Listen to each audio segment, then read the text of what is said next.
We'll go. Hi, everybody, and welcome to the Mental Toughness and Body Show. My name is Rob Evans, and I'm your transformation coach, health strategist, and internationally published author, helping take your life and your business, your health, fitness, mindset, and body from where you are right now to where it is that you want to be. And I'm really excited today. I've got a special guest today, Adam Bude, and he is a strategic sales specialist. And he's all the way from, I didn't check this at the start of before we hit record here. You're up at the Gold Coast, aren't you? Sunny Gold Coast, mate. Where else would you want to be? Gold Coast. And your business is the Authentic Sales Training Academy. Welcome to the call. Thanks, Rob. I'm excited to be here. Appreciate you having me on the show. So here's a challenge for you. See how good you are at sales. In my mind, I have thought, I'm down in Melbourne, right? Like we're in the middle of summer. It's about 13 degrees right now and it's freezing. So I think, once my kids are older, I think, do you know what? I reckon the Gold Coast would be the place to be. So see if you can win me over by the end of this to get me to move to the Gold Coast in a few years' time. Well, there's one reason we left Melbourne 12 years ago. Oh, you're from Melbourne? I didn't know that. And it's because of the weather, mate. So if you haven't got enough to get out of that cold, grey, gloomy miserableness of Melbourne, and come and live where we have 265 sunny days a year, not much else we can do to help you. I just got back from Los Angeles, and every time I go over there, the weather's exactly the same. And it reminds me of the Gold Coast, because every time you go there, it's like somewhere between 23 to 28. The sun comes up every day, and it's just, is it going to be windy today or is it not going to be windy? And that's it. It just never rains, but yeah, nice. Well, it's so great to have you on the call here today. And maybe tell us a little bit about your business and why you've set up the Authentic Sales Training Academy. Yeah, definitely.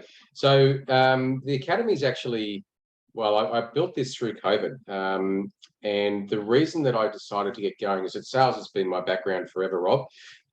Commission sales, I did 2 decades of that in Melbourne. And then I've run traditional and non-traditional businesses as well. But when I was working as a business broker, I saw firsthand as to why 95% of small businesses are out of business within their first 5 years of operation. And what most people don't realize is that nearly, if not more than 90% of businesses are unsaleable. So what does that mean? That tells me that there are people out there that are investing so much time, energy, effort. I know what it takes. You know what it takes to get a business moving that's worth nothing and doesn't create them any form of lifestyle. We go into business for more time, money, and freedom. Ultimately, they're the 3 main reasons, but most small business owners never have more time, they never have enough money, and they definitely don't have the freedom because they're a slave to their own business in most cases. Yeah, they're chained to it. So really what I wanted to do is teach small business owners how they can increase their sales conversions in a very authentic way, which I'm sure we'll sort of uncover a little bit through the show, from their end-to-end sales systems and processes and procedures as well as skills. Because when we can increase our sales conversion rates, then we're increasing our actual profit. And most small business owners don't focus on profit. They're just focusing on trying to get another sale. And it's the profit that's going to give us that time, money, freedom, not the actual sale, because we all know we can discount our prices to compete with Joe Blow next door, but discounting doesn't get you anywhere. So I love the title of what it is that you're doing, Authentic Sales Training Academy, Authentic Sales. So perhaps tell us, I think it's a good marketing, branding for you. What do you mean by authentic sales? Okay. So this all came about 5 years ago for me. And it wasn't until I had my first 6-figure commission month that I realized that everything that I was doing in business was wrong. And what I mean by that is that I have been, up until that point, selling services and products to consumers that can't use them, won't use them, and don't want them, all for my own financial gain. Yeah. Okay. Now, unfortunately, that's how most business operates as well. They're selling services and products to people that don't want them, don't need them, and probably will never use them or can't use them, all for their own financial gain. And with all of the sales training that I've done over the years, I've spent over 150K of my own money into learning how to really master communication and really get better at sales. And the unfortunate reality is that all sales training is manipulation. Mm-hmm. And I don't care whether they're saying that they do ethical selling. I don't care if they say it's integrity-led processes or whatever buzzwords people want to come up with. If you're manipulating an outcome in order to get the deal, you're doing it all wrong. So for me, authentic sales is all about people buy people. People don't buy what people do. So if we want to create better business, we must get better at communicating ourselves authentically to the people that we're connecting with. Because when we can create that genuine, deep, authentic connection, the whole know me, like me, trust me thing doesn't exist. Yes. Because know me, like me, trust me is all about manipulating an outcome to still get people to be comfortable enough to want to buy from us. Whereas when we're doing it authentically, we tend to resonate with the people. We have this knowing, there's an intuition, there's an energetical, positive feeling that's going on between the people, and they're drawn into us to want to buy and want to work with us because there's a knowing that we can deliver the outcome that people are looking for, instead of telling them that we can deliver the outcome that they're looking for. Yeah, I really like that. Sometimes I think giving the best example for people is to give a bad example. Can you tell us, so I know you did a podcast on this yourself, but maybe briefly talk to us about LinkedIn Bob, because this is a really good example of what not to do. And how did you see that? And how not to build a relationship. So maybe tell us a little bit about that. That's funny. So I did a rant on LinkedIn a week or two ago, and it didn't come across as a rant, by the way. It just came across as this is a really great example of what not to do, because this is how most people build their profile on, on LinkedIn. It's their strategy. So what I see a lot of happening on LinkedIn is it's like people are wanting to get you into bed before they've even bought you a drink. And they're just going, and I don't like using that as a saying, but it's the best way to create. Yeah, people relate to that. So I had a fellow reach out to me on LinkedIn, and his first line on the message, it was a private message, and he said, "Hey, Adam, I love building connections with like-minded people." And I thought, oh, that's nice. And then the next sentence is, "I've got a team of people in the Philippines that of 25 members that can do this, and this for your business. And I've been in business for 45 years, and I'm ace, and I'm excellent, and I'm the best, and rah, rah, rah." So I looked at this message and I thought, wow, you started it off by saying, I really want to build connection with like-minded people. And then you've just gone straight for the kill. Yes. So I responded to him saying, thank you for your message. I'm curious. Are you wanting to build a connection with like-minded people that we can foster relationships with and grow together? Or are you just trying to spam me with your crap? To which this fella replied, it's a proven and tested method. I have been booked out all day today. Tomorrow I'm booked out too. We're ready to roll out plan B. And then he sends me a picture quote. And this picture quote was something, I'll probably stuff up the wording, but it's something along the lines of, not everybody likes me, but not everybody matters. Yeah. And I thought to myself, wow, we're in business to create, we get reward, like money is a byproduct of service. The better service that we can offer people, the more we're going to be rewarded universally. Yeah. And it's all based through real connection and collaboration. It's not from pitching people and just trying to, I mean, my pet hate, Rob, and this is my pet hate, I can't stand being treated like a walking ATM. Well, one of my last questions later was going to be, what annoys you? So there you go. Yeah. Well, I mean, that's a really great example of short-minded thinking.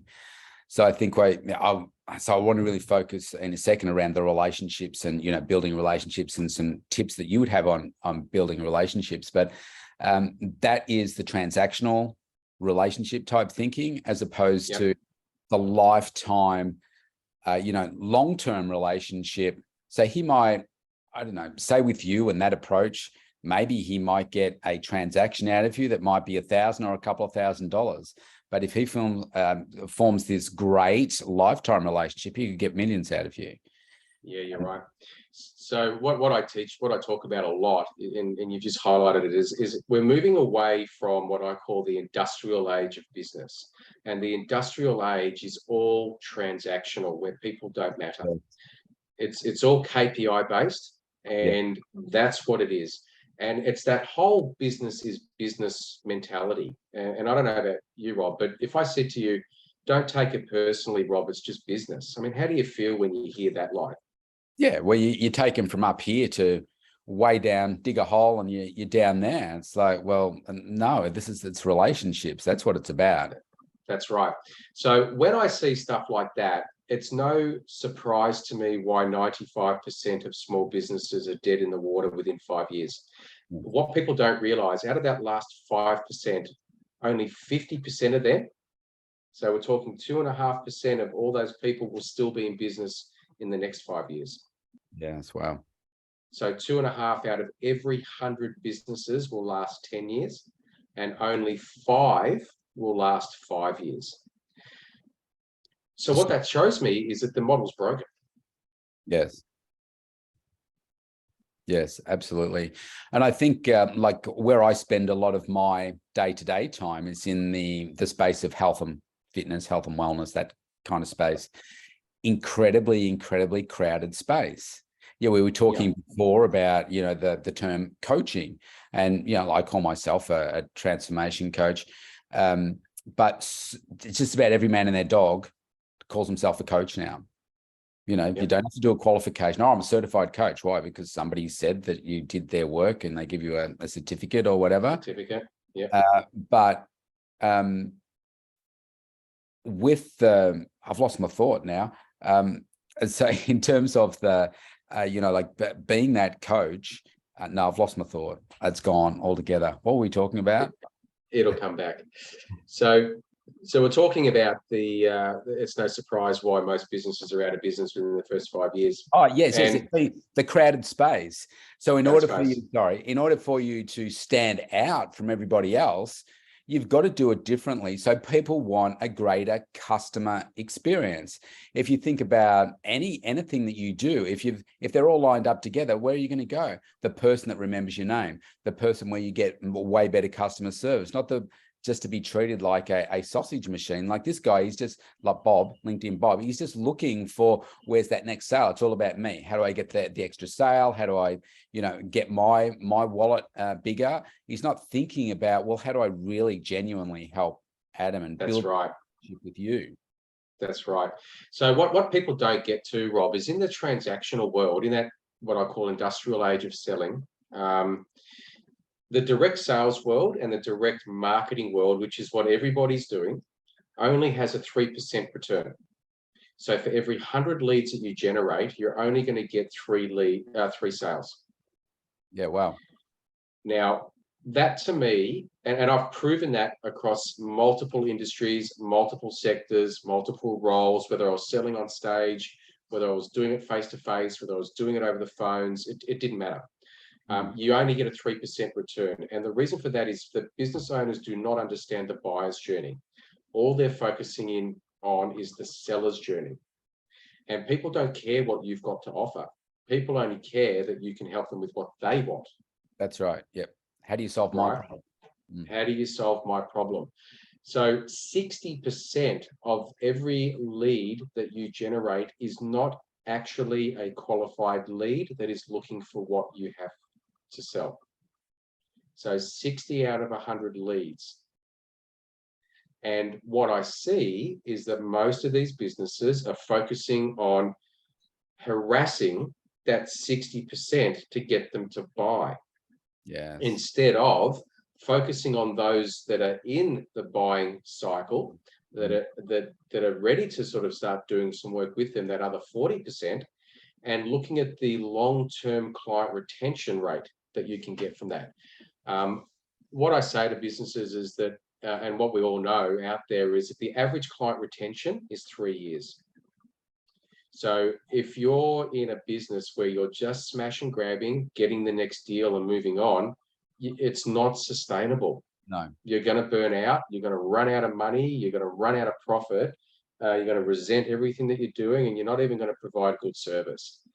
But if you're focusing on getting somebody that you can collaborate with for a longer period of time, it costs you 5 times more to get a new sale than it does to get a repeat sale. Yes. 5 times. So if your average lead cost per sale is $100, you're paying $500 for a new one versus $100 for the guy that just keeps buying again and again. Yes. It's compelling. And it is really compelling. And the real reality is that consumers are only prepared to actually refer to you, genuinely want to refer, if they're prepared to rebuy from you. Yeah, that's a good point. Right. So if you're getting people in with that smash and grab approach, like LinkedIn Bob did, you can bet your bottom dollar that there's no long-term client retention, and you can bet your bottom dollar that there's no referral business. And the referral leads have a 67% faster closing time. They have a 400% higher conversion rate. And they become your marketing machine. They are a raving fan because they're a referral. Yes. Right.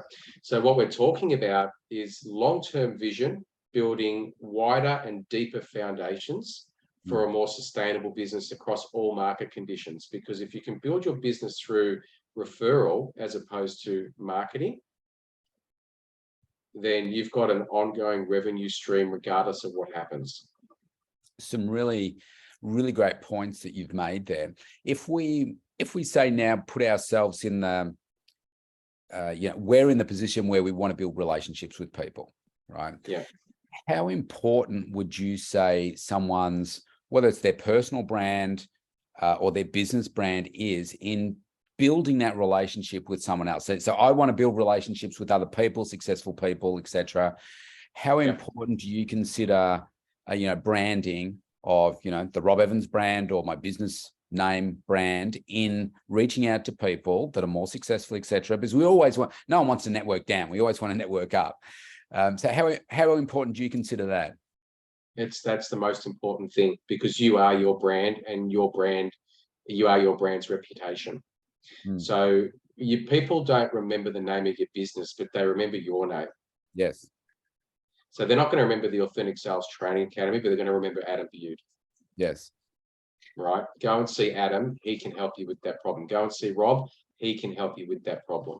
Yes. So how you, and this is why communication, when it comes to increasing conversion rates, is imperative. And that communication is all about building that deeper relationship with people, so that they are willing to share more information with you naturally. This is that whole authentic stuff where, like you and I right now, we're collaborating on a business to business level, right? Imagine when you start to collaborate with your clients, and every client that you have is a collaboration for the greater good of your client. Yes. What you then have is your client, and your client's got a contact sphere of 150 people. Right. When you build that relationship with that person, and they're at a barbecue, or they're at a party, or they're at a function, or wherever, or they're talking to someone else in business because you've worked with them on a certain topic, who do you think they're going to think of first when you're working from collaboration space? Yeah, of course. Yeah, you. Whereas if you've just gone that smash and grab approach, all they're going to say to you is, do not buy from Bob. Yes. Yes. So with the what you said at the start there about building some of that authenticity, like that deeper relationship. So what are maybe a couple of tips that you could say to people? Well, if you want to become, let's say you're in your own shoes, you want to build a deeper relationship with me that's authentic. What are some tips that you would give people to help them? Because they don't know what they don't know, right? So if they're thinking, well, let's have more conversations, but you could have more conversations. Say, hey, Adam, how's the footy? Now, if you get to know me pretty quickly, you'll know that I hate chit chat. Right. I just hate it. It's like you're not going to, if somebody wants to go out for a beer, I don't drink. If somebody wants to say, hey, come out to the pub and we'll talk about the footy, I'm like, okay, that's a massive red flag for me. I'm not coming. But what I want to do is I want to connect deeply with people, and I want to, I want to cut straight to it. So my view is how, like, even as we're talking here, I'm thinking, so how can I add value to Adam? By the end of this conversation, what can I do to add value to you? I mean, that's my approach. And for me, it's not through chit chat. It's through, okay, I'm listening to what you're saying. Who can I refer you to, connect you with, et cetera, et cetera. But what are your tips for how people can do it? I think firstly, you've got to stop competing against everybody else and just be you. People are wanting to connect with real people. I think what COVID has done is it's magnificently pulled everybody apart, right? Yes. Through that whole set. And you guys in Melbourne have copped it the worst. You've just been. Say, did you move to the Gold Coast during COVID, because of COVID, or were you already there? No, I was already up here, mate. We moved a decade ago, 12 years in Feb. So what I see and all my family and friends is, grew up in Melbourne. So everyone's still down there. I've just seen them all ripped apart. So human beings are craving connection, right? And what that's now done is it's created, from what I can see, a deeper wanting of genuine connection. People want to feel safe. People want to feel part of something. People want to feel like they're being heard. People want to be, so if you're needing to put on a song or a dance to impress someone, forget it. I mean, I'm not impressed by the power suit. I'm not impressed by your car. I don't give a shit about any of that stuff. What I care about is that you care about me. Yes. People don't care how much you know until they know how much you care. So that's my number one tip. When you start caring about people, genuinely caring about people for who they are over and above yourself, then you're going to have the opportunity to build real connection. So there won't be that small talk. There won't be, and I hate it too. I hate it when people are trying to make up small talk just to, break the ice. Yeah.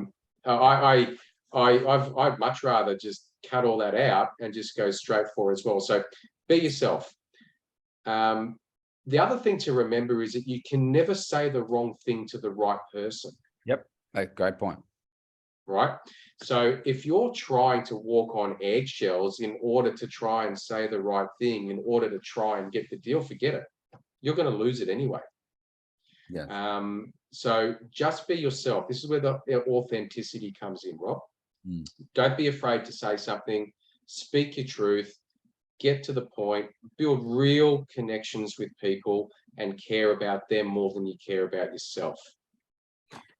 So I think people need to pause, replay maybe some of these points, because you make such a great point on so many different levels here. With the I don't know what's going on with my headspace today. I'm losing my thought. I had a great question for you right there. It's going to come back to me, I know. On the authenticity part of it, and I suppose now I'm going to talk into the social media aspects, because I don't know about you. I mean, I'm a lot on social media. If I wasn't in business, I probably wouldn't be on social media at all, but because I am, I need to have that presence there. But I have a very, like, if anyone looks at any of my stuff on social media, it's all professional, all the time, because I don't like the chit chat. I don't like I'm going to put up a funny picture of my cat and do all that kind of stuff. I'm just not going to do that kind of stuff. But we see more and more people put such inauthentic posts, but you might even know the person, and you see that they're trying to create this facade of themselves. Yep. And the reality for this person, but they're posting a facade. And a lot of people do it to get sales. Yeah, they'll post like the typical ones I see are like somebody sitting in a fancy car, standing by a fancy car, standing by the helicopter, standing by the jet, doing like being on holidays. It looks like, wow, look at the lifestyle that this person leads. They're making out that this is my jet, not saying that I was just walking past. Yeah, I was sitting in this car and had a test drive or whatever. I'm just leaning against the car. And so there's a lot of inauthentic behavior out there, which just really frustrates me. And it's becoming the norm.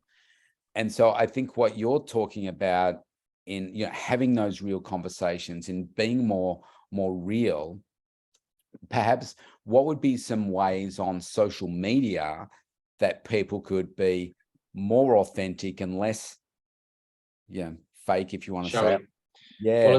it's called fake book for a reason, isn't it? Yeah. Well, I mean, you and I, we're probably in the age group where Facebook's more of a thing. I mean, now, like my daughters, yeah, my eldest one, she's turning 18 next year. She's either Instagram or TikTok. So you're seeing it sort of flow down, and Facebook's having less and less impact. And then like your LinkedIn, I'm seeing that, like you said, we were talking about before, LinkedIn Bob. I think it started probably up here in terms of professional. Facebook was down here, but I'm seeing it come down more and more because people are doing what good old LinkedIn Bob's doing. Yeah, that's right. It's a great topic, mate. I really like this conversation. What you see on Facebook and all social media is all fake. You know, people are portraying a message because they want you to think of them in a different way than who they are. We all know when we see posts, if we know them personally, and we're having these deep conversations with them outside of the social media world, that what's going up is a complete load of crap. Yeah, you just So, say what? oh, I know it does my head in. But that's okay if they want to live in a pretend world. So be it. But they'll get caught out every single time. Yes. When you're being authentic and when you're being true to yourself, you'll never get caught out. Yes. You just won't. And if you ever get caught out, there is no coming back from that. So in my book, I wrote a book called The Art of Authentic Selling. And in one of the chapters there, I was talking about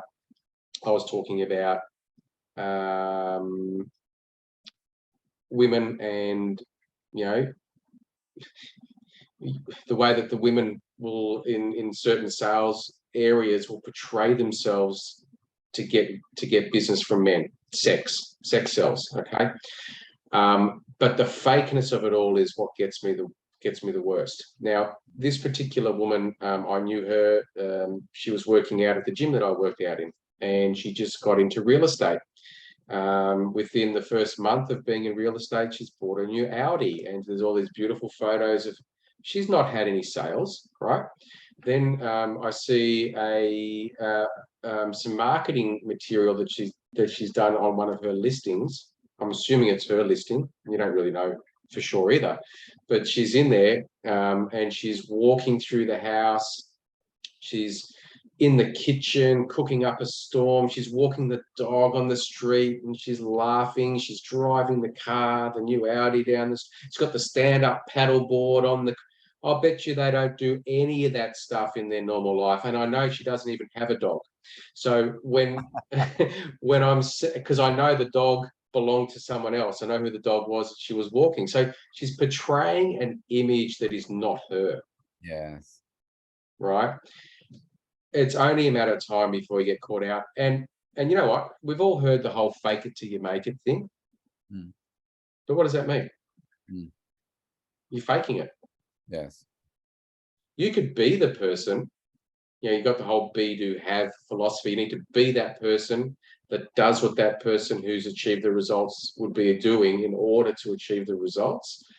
Definitely be the person, but don't fake it. Don't make it up. You know, be yourself, because that's what people want to connect with. They want to connect with people that they know are genuine. The thing that I've found is that when you are your authentic self, like I say to people, this is the point I was going to make before about what you said about you know, people knowing that you care about them. I say to people that I treat your health and wellness as preciously as my own, and I truly believe that. And that means that, you know, you come into my family, like say, you can become part of my family, you know, part of my business family, and I will treat your health and wellness as preciously as my own, which means that I'm going to find you the solutions, the best solutions, the things that I use every day, and I'm going to give them to you because I want you to get the best outcomes. And if you get the best outcomes, then that's where it links to, you know, them being the raving fans, the referrals, etc. It's why I can have somebody that's moved away from me for 10 years for whatever reason, and then they reach out again and they say, I want to work with you again because stuff's happened through COVID or whatever. And they've just said, do you know what? I'm going to go back to him because I trusted him. I got great results with him. And, yeah, I'm part of his family kind of thing. I think that's super powerful. I wanted to talk to you about so I'm just conscious of the time and wanted to be respectful of your time. I wanted to ask you the greatest business relationship that you've built, how long it took to build it, and I suppose how you've built it.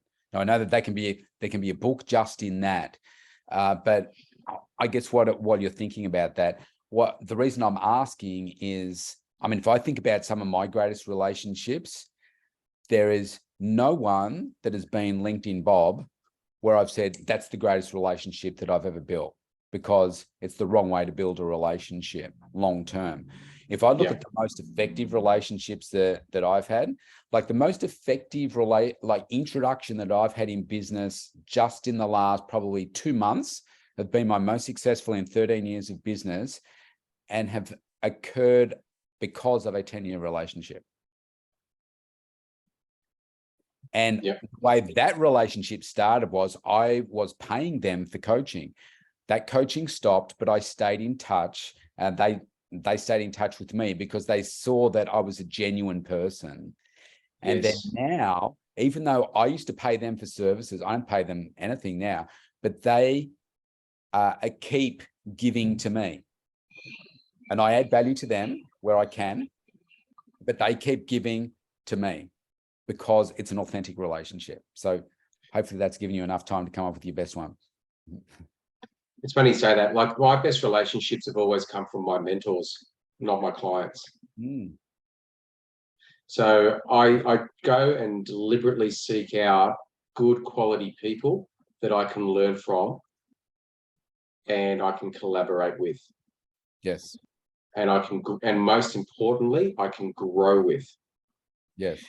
So, and because of those relationships, because there's no, I'm going there to make money, but I am actually going there to be the student and to rub shoulders with the right people, those relationships have stood the test of time for me. I'm still in contact today with people that used to be my bosses in Melbourne when I was working 20 years ago in the automotive industry. I'm still in contact today with people that I've been in business with indirectly for a whole range of stuff. Every one of those people that I have built relationships with over the journey know me. They've seen my growth. They've seen my development. They've seen me continually show up in such a way that there's no problems them referring, because they know that I'm going to look after whoever they're referring me to. Yeah, that's really special. I mean, you said a couple of things there. I heard this a while ago as I was on this call, a very, very successful person, like high net wealth. We're talking hundreds of millions of dollars. And they were talking about, the question came up about, where you're spending your time. Everybody's heard that thing, the 5 people you spend your time with is, add up their net worth and you'll be the average of their net worth. And he was saying they make sure that they, remove the toxic energy from their life and only spend time with people that match their energy and their growth. So their growth is either, they're on the same growth trajectory. Like I think anyone that's successful in business, you've got this hunger for growth and hunger for learning and whatever. And you want some people that are going to match that or exceed it, which is like, oh, I'm excited by this. Because then again, it's about that networking upwards, isn't it? You're surrounding yourself. You want to be the poorest person in the room. Yes. When you're successful, because then you're going to grow. If you're the richest person, and I'd say rich, not necessarily money, but rich in terms of the things that you're searching for. If you're the poorest person in the room, then you will be more successful if you hang out in that room more. Yep. Yeah. See, business is about growth, isn't it? At the end of the day. So I did a picture post on LinkedIn the other day saying that you must have a growth mindset if you want to grow your business. Absolutely. So if you can't grow this first, then nothing else around you is going to grow. Yep. And if you want to grow that mindset and you want to grow your reality, then you need to be working with people that are energetically aligned with you. Yes. That can lead the path for you, that you can learn from. And there's a big difference between leading and managing. And this is really what it is. In the business world, we tend to be managing more. Yes. But in the leadership world, we're looking for people that we can follow. And because I'm the sort of fella that rolls his sleeves up and is not someone that says, do what I tell you, but someone that says, watch how I do it. Anybody that comes with me can see that, there's no crap there because this guy's doing it himself. So whatever he's telling me to do, he's doing it. Yes. So the results will speak for themselves. Yes. Yeah, absolutely. Adam, I think we've got about 3 minutes left before your next appointment. So maybe we might arrange a time for another connection here, because there's so much more I want to talk about here. I think we've covered so much here, and I think if people take away something today, it's the fact that sales equals relationships. If you want to get better at sales, get better at building relationships. And if you start by building a better relationship with yourself and learning how to communicate with yourself really well and build that authenticity, with others, and practice we haven't even gotten into like, how do you get better at sales? You've got to practice sales. You got to practice building relationships so that you just get better and better, because you just never know, that next person you meet will be the difference from taking you from where you are to where it is that you want to get to. You just don't know. That's right. So yeah. Well, I mean, if you can remember this, sales is not what you like. Every business is in sales. Every business owner is their number one salesperson, right? But sales is not what you do. Sales is an extension of who you are. Yes. So I know for a fact that 9 out of every 10 small business owners that I meet have never done any form of sales training. And I know that because I'll say, what's your marketing budget? $5,000 a month. Okay, what's your sales budget? We don't have one. What's more important, getting the leads or converting the leads? Yes. Right. So if they're not prepared to invest in their own self-development, and in that we're talking about their leadership skills, we're talking about their mindset, we're talking about their skill set, we're talking about their energy, like all this stuff that's so all-encompassing. If they don't invest in that, doesn't matter what they do, they're going to be out of business in no time. Yes. Yeah, absolutely. This has been great, Adam. I want to just cover off a couple of things to, so people can stay in touch with you. You've got a great podcast by the same name called the Authentic Sales Training Academy. I've just changed that. The podcast is called The Bude Awakening. The Bude Awakening. Okay, nice. I like that. You've got a book, The Art of Authentic Selling, as you spoke about. You've got some courses and stuff as well. So maybe if you can wrap all that up and tell us, how do people get access to you if they want to learn more in this space, access to your book, your podcast, and all that? Like, your podcast is free, as is this one here that people are listening to. But yeah, tell us a bit about how people can, if they want to work with you, how they can do it. The little QR code at the back will get you straight onto my diary. So scan now. Jump in there, scan now, book a time. We can have a half an hour chat. We can look at what's going on for you, what your challenges are, what your processes and systems are like. I do have my Authentic Sales Training course, which is a great foundational training course for people that haven't done any sales. And I also have a sales strategy session. Most small businesses actually don't have a sales strategy. So that's a really easy way for us to start building together a pathway for you to move forward. All that can be found on my website, which is the Authentic Sales Training Academy.com. And you can find me on LinkedIn, and you can find me on, I am on Facebook. I don't do a lot there, but you can definitely get me on LinkedIn or through the website. Yep, wonderful. Well, fantastic. I'm not fully convinced about moving to the Gold Coast just yet, but you know, another few more days like I'm having right now. You can probably hear the wind howling in the background here, and I'll be up there as well. Adam, this has been a pleasure. We'll have to get you on the show again. So there's so much we feel like we've only not even scratched the surface here today. Thanks for sharing your knowledge about authentic sales. It's been great. I appreciate it, Rob, and that's okay, mate. If you're going to be stuck in cold old sunny Melbourne, I think who was it? The Crowded House, 4 seasons in one day. If you want that, instead of some beautiful sunshine every day of the week, where you wake up in the morning and you think, oh, gee, it's good to be alive. Yeah, power to you, man. But I must say, I do miss my footy in Melbourne. That's really the only thing I miss. Well, it's summer. We're in, at the time of recording this, what are we? We're mid-December. It snowed here last week. Snowed in Melbourne at the beginning of summer. That's right. Gee, global warming at its best. Not actually Melbourne CBD, but like Mount Baw, which is, I don't know, it's about an hour from me here. It snowed there. Crazy.